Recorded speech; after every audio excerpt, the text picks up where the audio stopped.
Can you hear me? Yes. Good. Great. Thanks, Jamie. Hi, everyone. We're just going to give everybody a minute to jump on and we'll get started here in just a sec.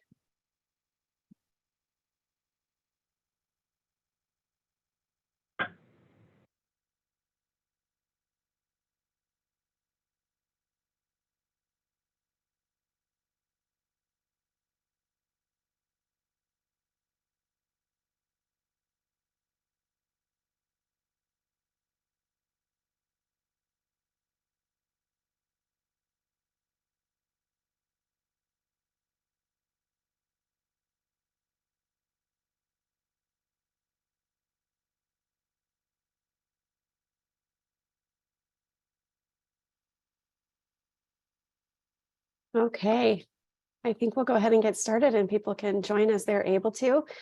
I first want to just thank you for taking time to join us so that we can talk about this Montana 64 Tiger Grant project.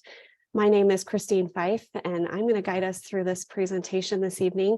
I'm with Big Sky Public Relations, and we assist MDT with public involvement on many area projects just like this one. I'm the project's communications manager, and I will keep you informed and answer your questions throughout construction.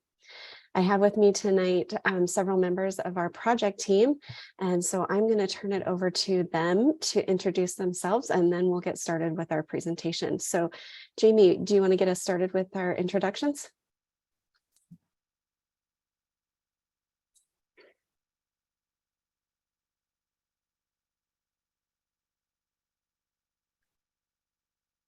Jamie, I think you're muted. Okay, There we go. Can you hear me now? Yes. Jamie Grabinski, and I'm with Gallatin County, and I'm the grant accountant over this project. Thank you. Cale? My name is Cale Fisher. I'm a project manager for Riverside Contracting. And Danielle? Yeah, Danielle Scharf with Sanderson Stewart, leading the design team for the project, and will also be providing construction inspection and administration services during construction.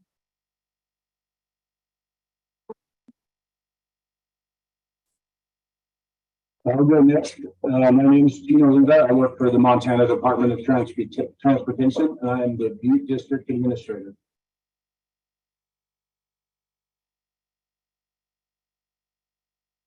Hi there, my name is Dave Cunningham. I'm also with the Montana Department of Transportation, and I am the District Construction Engineer.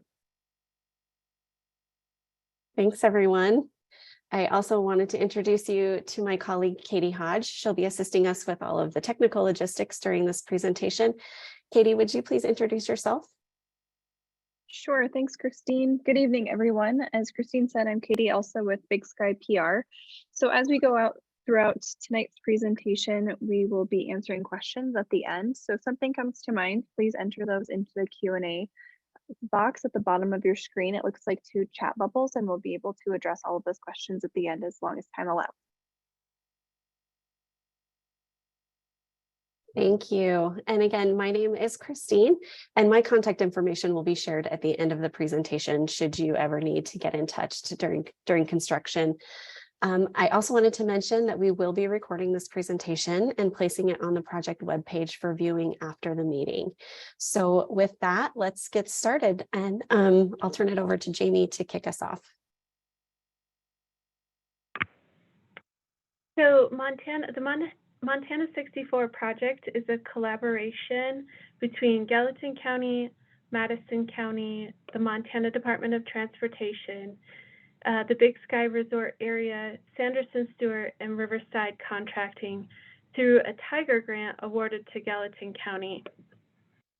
The grant award totaled $13,606,684 and will be used to fund this construction and other county needs, such as new motor coaches and vans for Skyline Bus and the Skyline Van Pool program.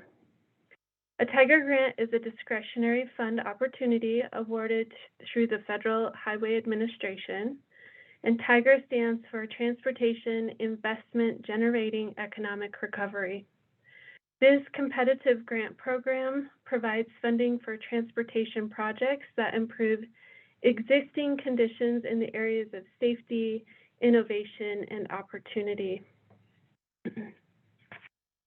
Gallatin County, Madison County, and the Big Sky Resort Area District contributed additional funds for this project. Lastly, I'll pass this off to Gino. Gino, would you give us an overview of the improvements included in this project?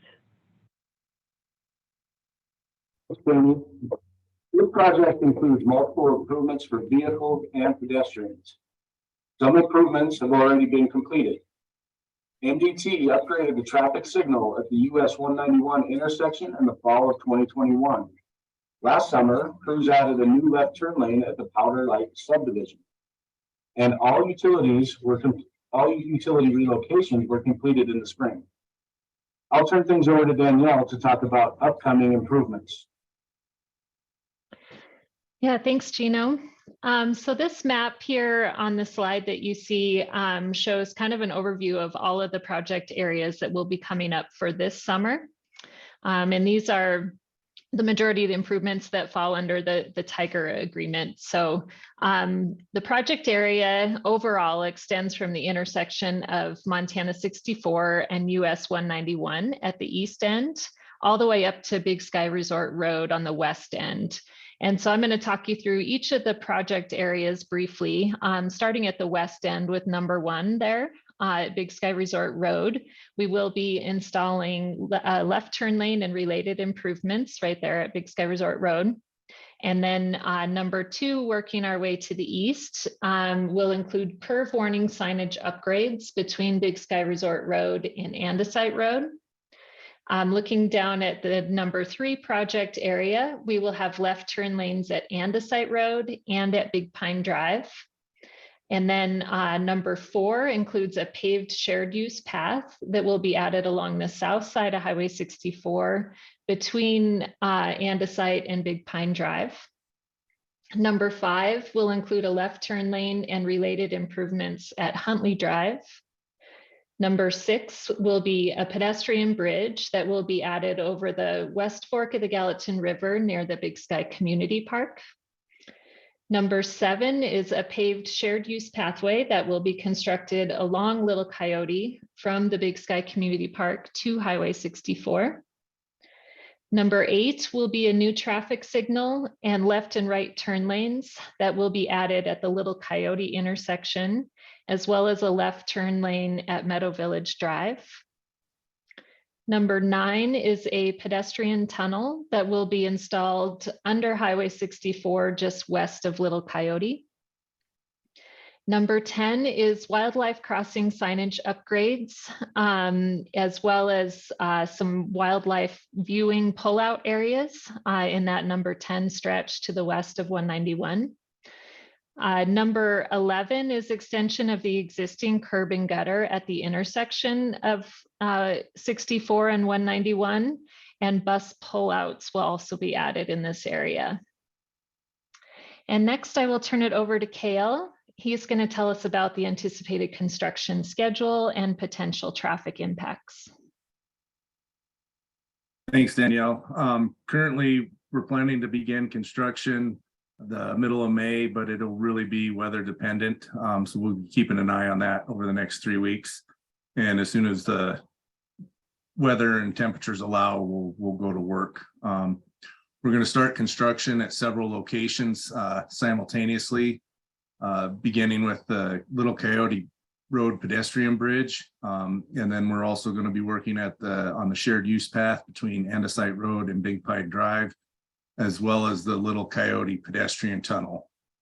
We then plan to move on to the left-hand turn lanes at Andesite Road and Big Pine Drive. Work on these portions of the project will continue throughout the summer. The traffic signal installation at Little Coyote Road is expected to get underway around mid-July. Updates to the US 191 intersection are currently scheduled from late July through September. Pathway construction at Little Coyote Road is anticipated to take place between late August through September. Construction of the left turn lane at Huntley Drive is also planned for late August and continue into September. The last work zone that we anticipate having would be the left-hand turn lane at Big Sky Road. As of now, we're planning to complete most of the work this year, wrapping up early November and then returning in 2024 to do the chip seal. But again, that'll ultimately depend on the weather we get, when we're able to start. And, could be unforeseen circumstances, but our goal is to try and get as much of this done this season as possible.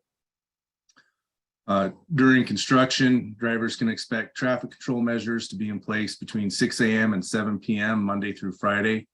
Crews will work occasionally on Saturdays as needed. If we lose a work day, a Monday through Friday due to weather, or just to expedite our schedule a bit, we'll add Saturday work in there as well. During construction, drivers can expect up to 20-minute delays during peak travel times.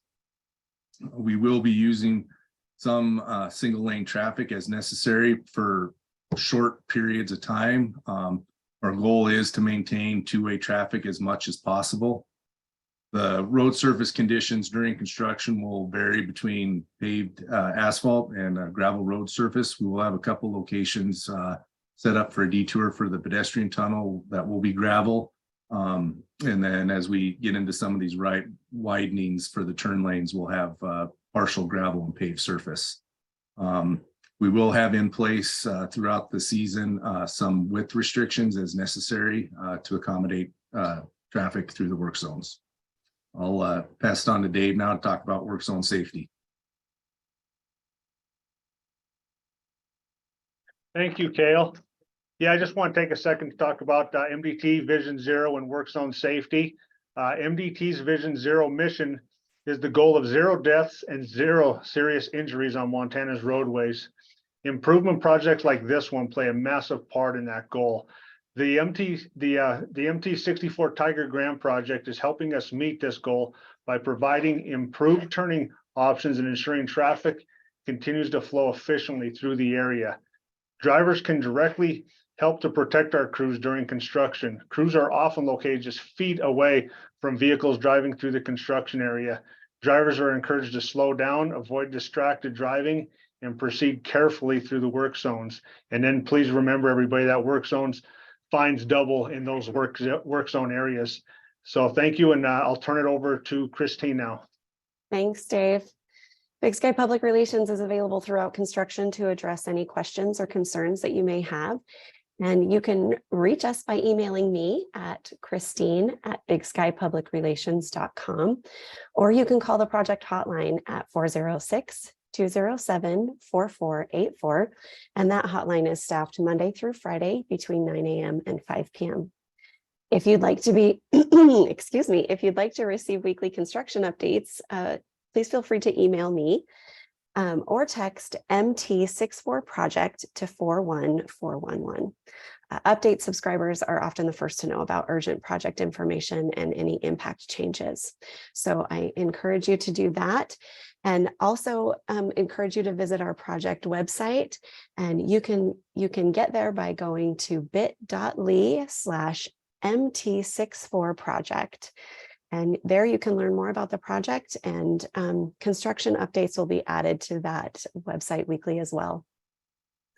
And for our radio listeners, weekly construction updates will be provided on KZMY, as well as KBZM and KKQX. So tune into those and you can hear those weekly updates there.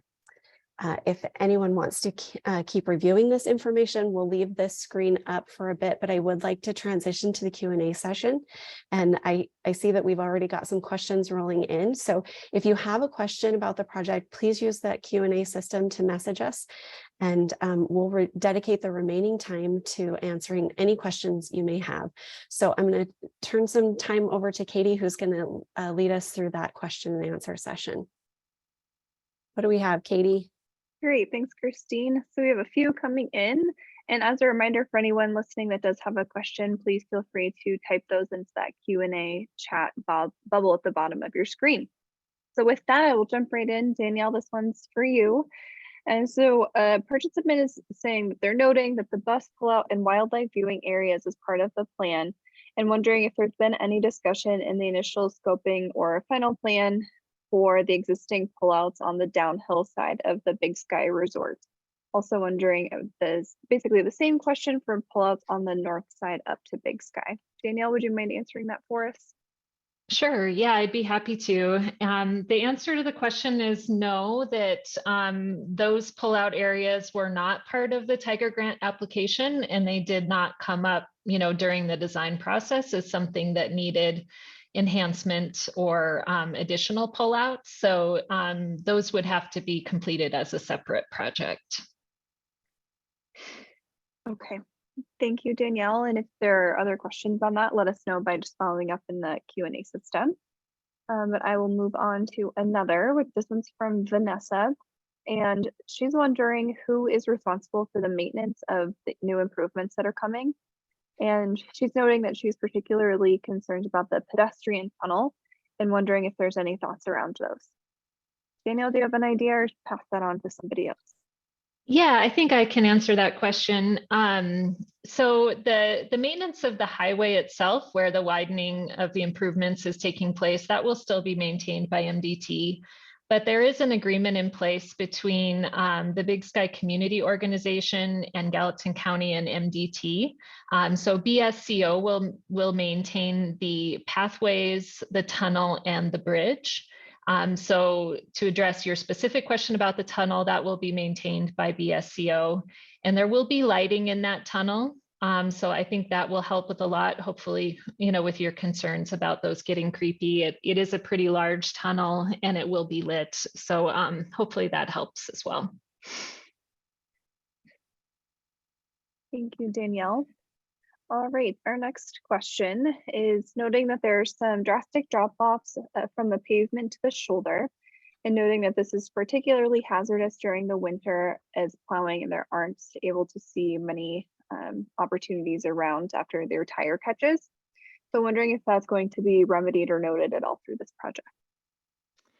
Yeah, that's also a good question. There is one place in particular where we are adding some shoulder widening, not necessarily related to the turn lanes, but that first kind of large radius as you're coming up from 191 area will be widening around that radius, because we did hear about that concern in that area especially. And then anywhere where we are widening for the turn lanes, we are also providing much wider shoulders than exist today. So we may not necessarily be addressing every area where that's an issue, but I think we will be picking up a lot of them while we're out there. Okay, great. Thank you, Danielle. So next is a question wondering if we will be doing anything to prevent drivers from bypassing stopped traffic by going around Little Coyote Road. Yeah, that's a good question too. And we talked about this in the session at noon today too. That question came up a couple of times. And at this point, we are not using Little Coyote as a formal detour route. It is possible that people will try to use it to sneak around the traffic control, but we'll just have to monitor that. And if it does become an issue, we can talk about some potential solutions.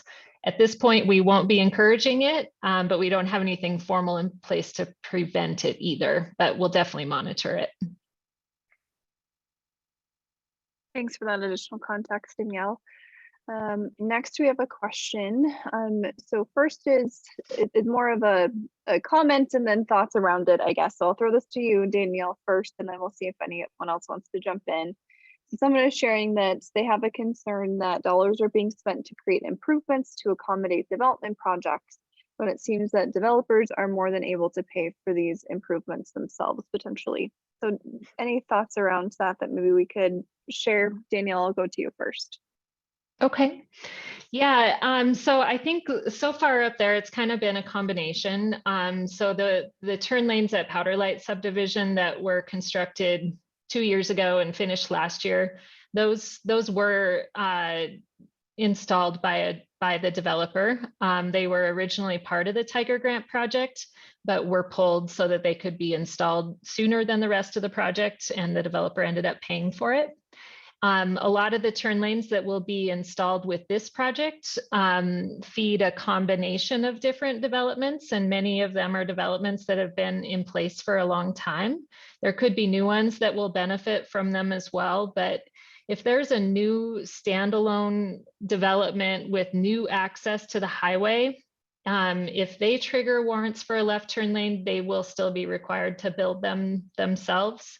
But a lot of, well, really everything that we're building with this project are at existing intersections that we feel will benefit the whole community.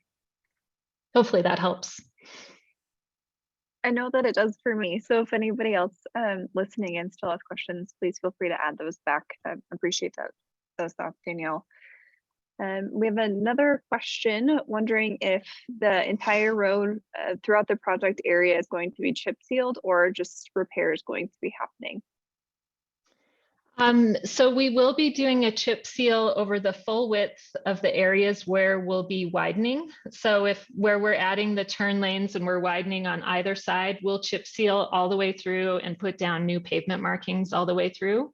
But the areas in between the work areas will not necessarily be chip sealed. That would have to be done as a separate maintenance project in the future.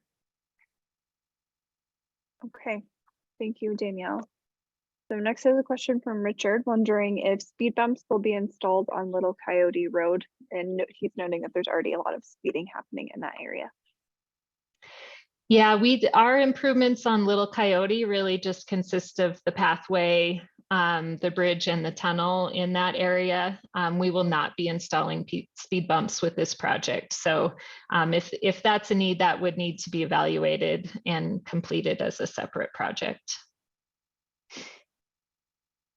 Okay, thank you, Danielle. And next is somewhat related again to Little Coyote. The comment or the question around this is, there's going to be a light installed. Why is a tunnel needed? So could you speak to that design a little bit, please? Yeah, you bet. So the tunnel was actually part of the Tiger Grant application. The signal was added later on in the process. We kind of reassessed signal warrants as we were working through the design process and found that they were warranted. So we were able to add the signal to the project. And we discussed with the group quite a bit with our stakeholder group that included the county, MDT, and the Federal Highway Administration, and ultimately decided it would be best to have both. A lot of the group felt pretty strongly that the tunnel is still needed to provide a good direct grade separated crossing for bikes and pedestrians, but we will also have the option to cross at grade with a pedestrian push button as well. So we're providing both options to provide the highest level of service for bikes and pedestrians. Great, thank you, Danielle. It's a great question. Thank you for adding that. So next we have a question just to double check a couple of things about the left turn lane on 64 in the meadow. The participant thought that maybe that was going to include more than just Big Pine Drive. Danielle, could you speak to that? Yes, we do also have a left turn lane at Huntley Drive, which is the other one right in that area. We do also have left and right turn lanes at Little Coyote and at the Meadow Village approach just to the east of Little Coyote. So there will be left and right turn lanes at some, but primarily left turn lanes at all of those intersections through the meadow.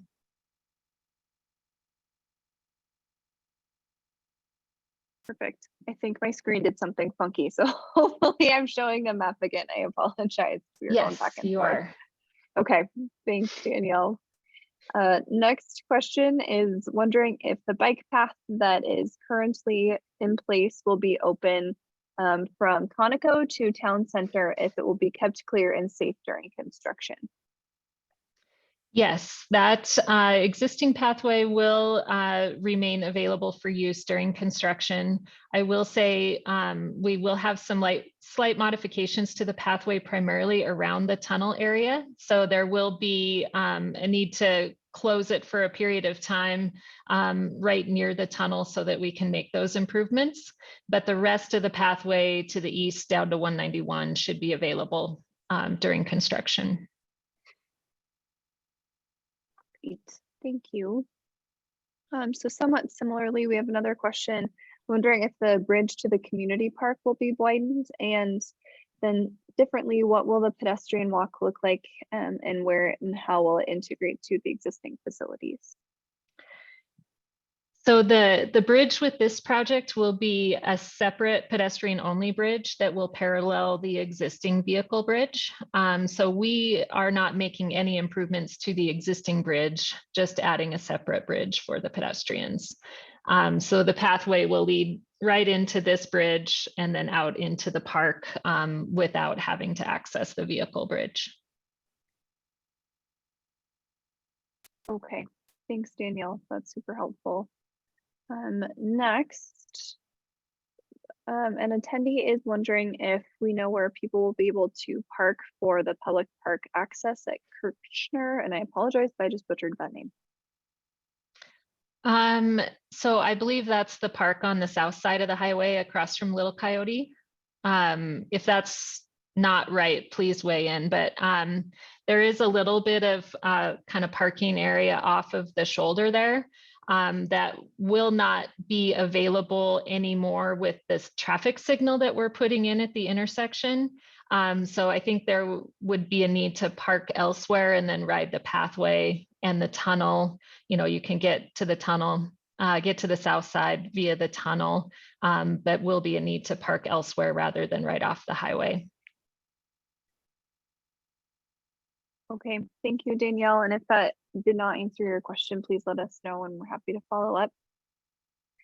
So next, the question for you, Danielle, is that potholes have shown up on Highway 64 this winter, and wondering if any of those will be repaired throughout this project, similar to what we heard earlier today.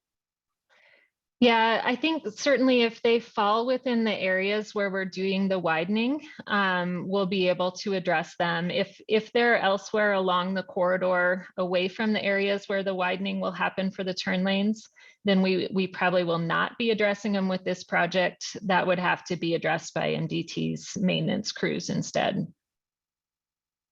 Great, thanks, Danielle. And then we have a follow-up question from what we were just talking about a few minutes ago from Richard. He's noting that he meant west of Little Coyote, eastbound on 64.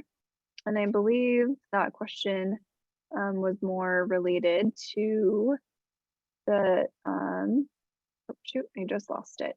The turn lane from Little Coyote. West end of Little Coyote.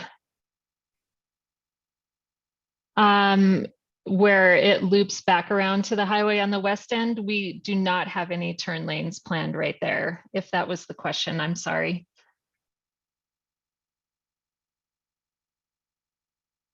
We have them at the Andesite intersection to the east of that, but not at the west end of Little Coyote. Okay. Richard, I'm sorry if I'm butchering your question or having a hard time understanding. So some of the trickier parts of trying to do this by typing the questions in, but certainly if we're not getting it, let me go back to Christine's contact information. Feel free to follow up with us directly and we can maybe set up a phone call or something to make sure that we're better understanding everything. And with that, Christine, I'm not seeing any additional questions for the group necessarily at this time. Great, thank you. I really appreciate everyone's participation and some really good questions. As I mentioned before, if something comes up after this meeting or anytime during construction, if you've got a question, please don't hesitate to reach out to me. Again, you can reach me via email. That's Christine at bigskypublicrelations.com or our project website at 406-207-4484. Katie, it looks like maybe we had one more question pop up. Do we want to address that one really quick? Yeah, you bet. Thanks. So Danielle, another question for you, more about traffic control during construction. So wondering if there will be lights during construction for vehicle flow or flaggers. And then secondly, do we have an anticipated delay time during construction? Yeah, so those temporary traffic signals are typically used in place of a flagger, like they did with the bridge deck project a couple years ago. We are not anticipating needing to use those because we are planning to maintain two-way traffic for most of the work on this project. We will, however, have some shorter term single lane situations where because they're shorter term, they will likely be handled with flaggers instead of the signals. But Riverside will have the ability to be flexible on that and work something like that into the traffic control if they feel it's needed. But at this time, it is not something that we're planning for. And then as you can see on this slide here, we're saying that drivers can expect up to 20-minute delays during peak travel times. We'll do our best to minimize that as much as possible and try to avoid those single lane closures during the peak times, but there is a lot of work they need to get done in a short construction season. So they're going to do their best to minimize the impacts on the traveling public though. Thanks, Danielle. And then as a secondary follow-up, oops, I guess it wasn't on that screen after all. Could we reiterate for a couple of folks what time construction will start in the morning and wrap up at the end of the day? And I'll defer to Kale on that one, if that's okay, in terms of when they'll set up their traffic control and whatnot. Yeah, I would say typically you'll start to see traffic control being set up on the road starting around 6 a.m. The construction crews will usually be starting around 7 a.m. and then everything will be winding down usually by around 5 p.m. Once we get into the longer days of summer, we may typically go a little bit longer into the day. When it comes to impacts to the traffic control is usually out getting things set up about an hour before we start. And then it takes them about an hour to get everything pulled off the road when we shut down for the day. Thanks, Kale. Let's see. I am not seeing any additional questions. So Christine, I have your contact information back up here and then I'll turn it over to you. Great, thank you so much. We do have a couple more minutes that we can stay on to answer questions if anything comes up. But other than that, we just really appreciate your time this evening and for taking time to learn more about this project. We know road construction is not convenient, but we are really grateful to Sanderson Stewart and Riverside and MDT for making these improvements for the community. And please don't hesitate to reach out if you have any questions. Again, copy of this meeting as well as our noon session will be available on the project website. Probably will take us a couple of days to get those posted, but if you are interested in viewing the information again, you will be able to find it there on the website. And again, that's bit.ly/MT64project. And it looks like we are all out of questions, but thank you everyone for taking time to be here. We really appreciate it. And everyone have a lovely evening.